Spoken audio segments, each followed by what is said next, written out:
안녕하십니까? 반갑습니다.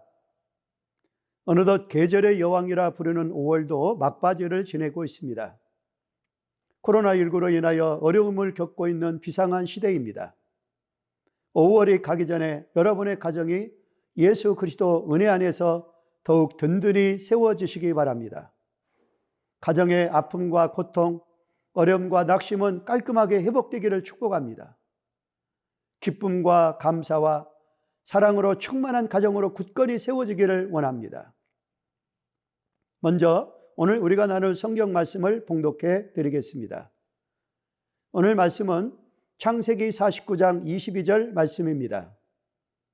요셉은 무성한 가지, 곧 샘 곁에 무성한 가지라. 그 가지가 담을 넘었도다. 아멘. 이 말씀을 통하여 무성한 가지라는 제목으로 말씀을 나누고자 합니다. 저는 오늘 말씀을 통하여 하나님이 부어주시는 은혜와 사랑, 하나님과 함께하는 믿음의 삶이 얼마나 풍성하고 얼마나 아름다운지를 은혜 나누고자 합니다. 그것은 한마디로 무성한 가지와 같다라는 말씀입니다. 팔레스타인은 물이 부족한 지역입니다. 나무들이 쉽게 말라 죽습니다. 비가 오면 풀이 무성합니다. 그러나 가물면 금방 모두가 말라버립니다. 그래서 아예 광야에는 나무가 되질 않습니다. 나무가 있다는 것은 거기 샘이 있다는 증거입니다. 그런데 아무리 물이 부족한 팔레스타인 지역이라 할지라도 확실한 샘 곁에 심기운 나무가 있다는 것이죠. 이것은 나무로서 대단한 행운이 아닐 수가 없습니다. 생명의 원천이 되기 때문입니다.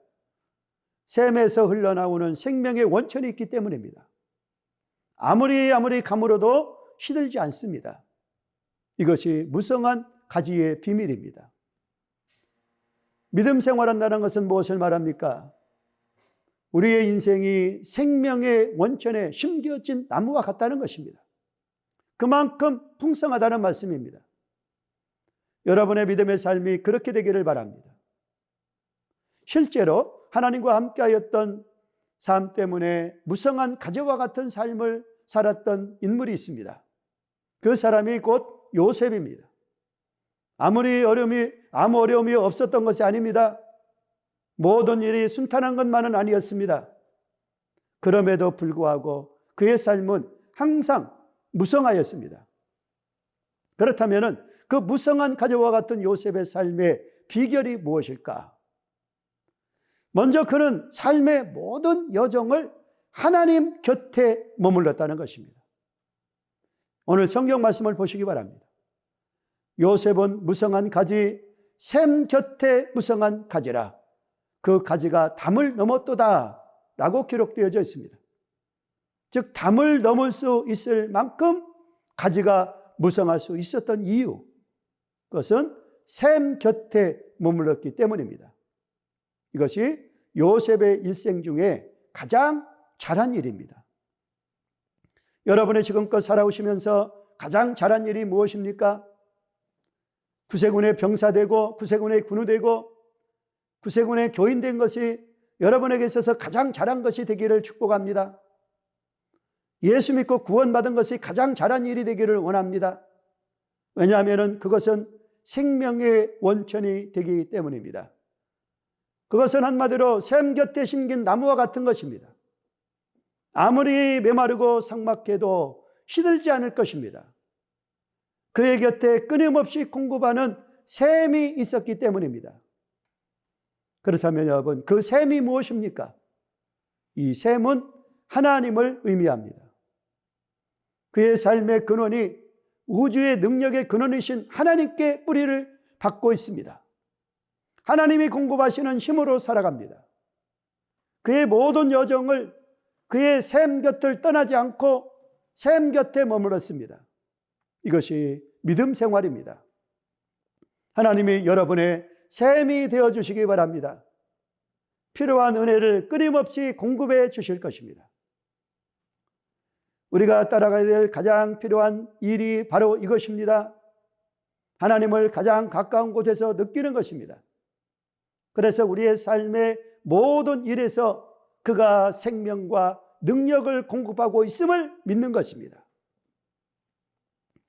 자, 무성한 가지와 같은 인생 두 번째는 모든 역경은 그를 키우는 도구가 되었다는 것입니다. 본래 요셉은 꿈꾸는 사람으로 불리웠습니다. 리더가 되는 꿈을 꾸었습니다. 그렇다고 순경만 펼쳐진 것이 아닙니다. 역경이 있었습니다. 고난이 있었습니다. 실패의 쓴 잔도 마셔야 하였습니다. 낙심과 절망과 해도 안 되는 좌절감이 찾아오기도 하였습니다. 본문의 표현대로 그를 향하여 활을 쏘는 자가 있었던 것입니다. 그를 학대하고 적개심을 품은 자가 있었습니다. 그의 상황은 그가 꾸는 꿈하고는 거리가 멀었습니다. 그는 12형제 중에 11번째로 태어났습니다. 그리고 배다른 형제에게 미움을 받았습니다. 그러나 그는 자기가 이스라엘을 구원하고 인도하는 그 꿈을, 리더가 되려는 꿈을 결코 포기하지 않았습니다. 자신은 하나님을 믿고 하나님이 공급하시는 능력으로 살아가는 하나님이 사람이기 때문입니다. 반드시 그 꿈이 실현될 것을 믿었습니다. 하나님을 믿고 그 하나님을 믿기 때문입니다. 요셉은 그 말씀의 성취를 믿음으로 바라보았습니다. 그래서 자신이 축복의 근원이 됨을 믿고 살았습니다. 하나님의 약속은 그의 마음에 비석처럼 새겨졌습니다. 그로부터 생명이 쏟아져 나오고 있었습니다. 그리하여 그 약속은 요셉의 일상생활을 지배하기 시작합니다.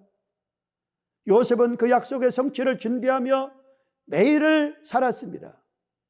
그의 생각과 말과 행동은 그의 약속의 성취 과정이었던 것입니다. 요셉이 무성한 가지처럼 살 수 있었던 비결이 무엇입니까? 그것은 하나님과 함께하는 삶이었습니다. 요셉은 야곱으로부터 오는 모든 은혜로운 약속들을 항상 가슴에 품고 있었던 것입니다.